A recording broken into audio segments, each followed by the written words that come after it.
Dear friends in Jesus Christ, tomorrow is the third Sunday of Easter. So after the resurrection of Jesus Christ, 2 Sundays have passed, and the third Sunday is coming on.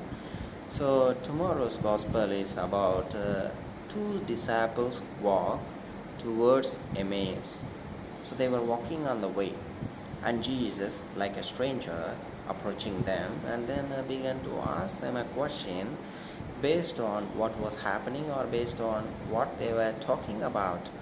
And then, like a stranger, he was talking with them as if he was not aware of what was happening in Jerusalem at that moment.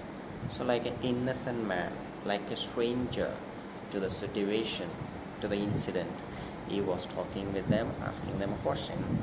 And then those two of them began to tell about Jesus Christ.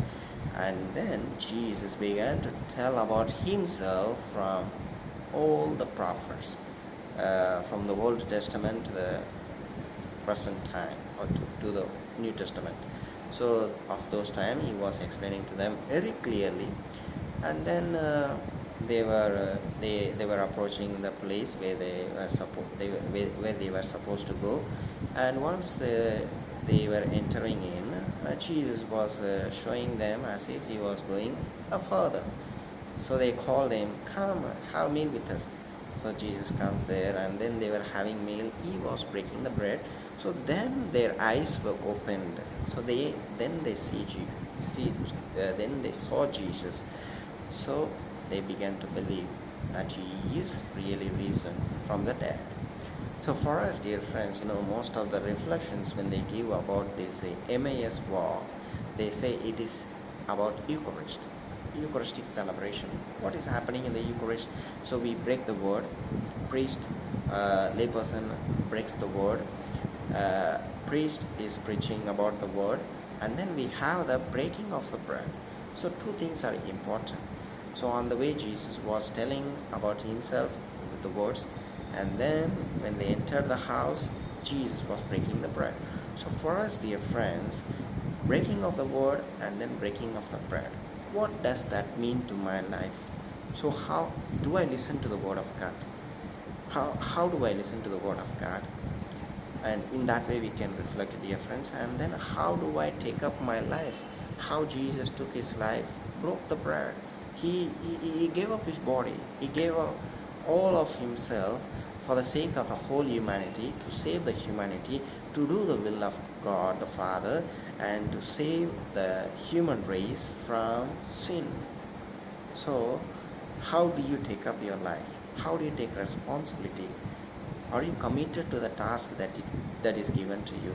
So in this way, dear friends, we need to reflect about it and transform our life. Like when you say something, you have to do it. So do what you say what you do. So there should be a synchronization between your words and deeds. So let us practice this in our day-to-day life. Thank you. கிறிஸ்துவில் பிரியமான சகோதர சகோதரியே, நாளை நற்செய்தி வழியாக ஆண்டவர் இயேசு கிறிஸ்து நமக்கு என்ன சொல்லவிருக்கிறார் என்றால், எம்ஏயுவை நோக்கி 2 சீடர்கள் பயணித்து கொண்டிருக்கின்றார்கள். அவர்கள் மத்தியிலே இயேசுநாதர் ஒரு தெரியாத நபராக அவர்களை சந்தித்து அவரிடம் பேச ஆரம்பிக்கின்றார். அப்பொழுது என்ன பேசிக்கொண்டிருந்தார்கள் என்று இயேசு அவர்களை பார்த்து கேட்கின்றார். அதை கேட்டவுடன் அவர்கள் இருவருக்கும் அதிர்ச்சி ஏற்பட்டது. ஏனென்றால் எருசலேமிலே நடக்கின்ற நிகழ்வை பற்றி பல மனிதர்கள் பேசிக்கொண்டிருக்கிறார்கள். ஆனால் இந்த மனிதரோ எதுவும் தெரியாமல் இருக்கிறாரே என்று அவர்கள் ஆச்சரியப்பட்டு அவரிடம் சொல்லுகின்றார்கள். இதுதான் நடந்தது இயேசுவை பற்றி என்று சொல்லுகின்றார்கள். உடனே இயேசுநாதர் அவரை பற்றி உள்ள அனைத்து பழைய ஏற்பாட்டிலே சொல்லப்பட்டதையும் அவருடைய வாழ்க்கையை பற்றி அவர் சொல்ல ஆரம்பித்து விட்டார். எப்படி வானதூதர்கள் மற்றும்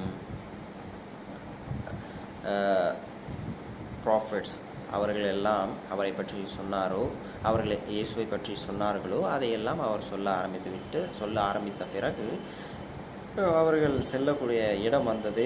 உடனே இயேசுவும் நான் தூரமாக செல்லப் போவது போல செல்கின்றார். ஆனால் அவர்கள் இருவரும், நீங்கள் எங்களோடு இருந்து உணவு அருந்தலாமே என்று அழைக்கின்றார்கள். ஸோ உணவருந்தும் வேளையிலே இயேசு அப்பத்தை எடுத்து அப்பத்தை பிட்டு அவர்களுக்கு பகிர்ந்து கொடுக்கின்றார். அந்த நேரத்திலே அவர் அப்பத்தை பிடும் பொழுது அவர்கள் உணர்கிறார்கள், இவர்தான் இயேசுநாதர் என்று. ஆகவே கிறிஸ்துவில் பிரியமானவர்களே, இந்த ஒரு நற்செய்தியை நாம் பார்க்கும்பொழுது இந்த நற்செய்தியானது திருப்பலியை மையமாக கொண்டது. திருப்பலியிலே இயேசுவினுடைய வார்த்தையை நாம் கேட்கின்றோம். அந்த 2 சீடர்களும் பயணிக்கும் பொழுது இயேசு அவர்களிடம் அவரை பற்றி பேசிக்கொண்டிருக்கின்றார். வார்த்தை அவர்கள் வீட்டிற்கு அவர்கள் சேரக்கூடிய இடத்திலே சென்றதும் அப்பத்தை எடுத்து அவர் பிட்டு அவர்களுக்கு பகிர்ந்து கொடுத்தார். ஆகவே திருப்பலியிலும் குருவானவர் அப்பத்தை எடுத்து பிட்டு மக்களுக்கு பகிர்ந்து அளிக்கின்றார். ஆகவே இதை பார்க்கும் பொழுது நாம் ஆண்டவருடைய வார்த்தையை கேட்கின்றோம். ஆண்டவர் தன்னுடைய வாழ்க்கையை அவருடைய கையிலே எடுத்து அப்பத்தை பிட்டு மற்றவர்களுக்கு கொடுத்தார். நம்மளுடைய வாழ்க்கையிலே நமக்கு கொடுக்கப்பட்டிருக்கின்ற வேலையை நாம் உண்மையாக செய்கின்றோமா? மற்றவர்கள் நம்மை நம்பி நம்மிடம் ஏதாவது வேலை கொடுக்க முடியுமா?